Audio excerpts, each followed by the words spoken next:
Policy, academics, and activism have been the three intersecting paths in my life, and they have been the driving force behind my passion for education. As an academic, I was always involved in activism, and I was involved in the establishment of the Union of Democratic University Staff Associations. We trained ourselves as policy analysts, and we were preparing for higher education policies in the future post-apartheid South Africa. Growing up, it just drummed into me that education is the only escape route for survival in South Africa as a black woman. My father believed in education, and he told me something that I won't forget, that education is the only thing he can give me that nobody will take away from me. My path to receiving education was not a smooth one. I started school when I was 5 years old, when the official starting age was 7 years. For the first few years, I was not registered in the books, and I was always sent home whenever inspectors visited our school. This is something that made me realize I was getting something valuable and not easily accessible. Therefore, it made me appreciate education. I was born in Atteridgeville. I later went to high school in Polokwane at Stotolwane High School. It was there that I was encouraged to participate in activism because of an incident at the University of Limpopo. Abraham Tiro was expelled from the university for questioning injustice, and following that, he was murdered in Botswana. And even as a high school student, that encouraged me to embark on the fight for equity in higher education. I studied at the University of the North. Then upon graduation, I taught for 2 years before continuing with my studies at Wits University. At the time, I required a special permit from the Minister of Education to study at a white university.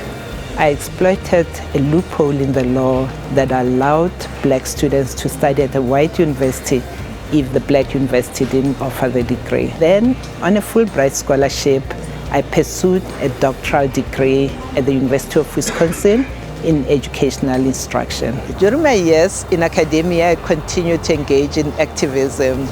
I was one of the founder members of the Union of Democratic Staff Association, UDUSA, and later became the national president. UDUSA was organized as a platform to organize academics and professionals to get involved in the struggle for freedom. The goal was to get voices of academia out in the struggle and to participate in the struggle of the time.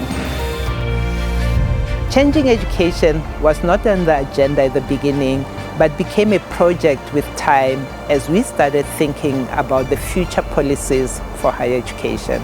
The vision was to have a higher education system that served the needs of a democratic country and not the needs of an apartheid system. During that time, my colleagues and I started exploring future policies for higher education in post-apartheid South Africa, eventually producing the Red Book report that envisioned the future higher education system in the country. I then joined the National Education Policy Initiative, a project organized by the Mass Democratic Movement. I joined as a member of the management team and also a member of the research team.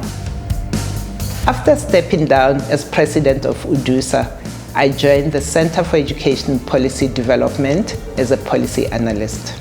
This was an initiative of the ANC Education Desk.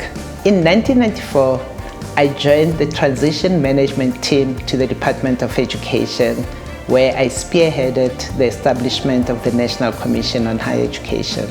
The commission was appointed by the then President Nelson Mandela. I was honored to be given the positions of Executive Director and Commissioner. This was the first time a commission had been appointed to report on the entire higher education system. The commissioners came from various backgrounds and were representative of society and the higher education sector.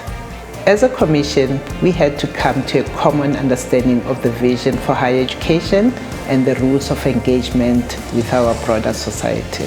This is where the three paths, academics, activism, and policy come together, culminating in a final report that we handed over to government.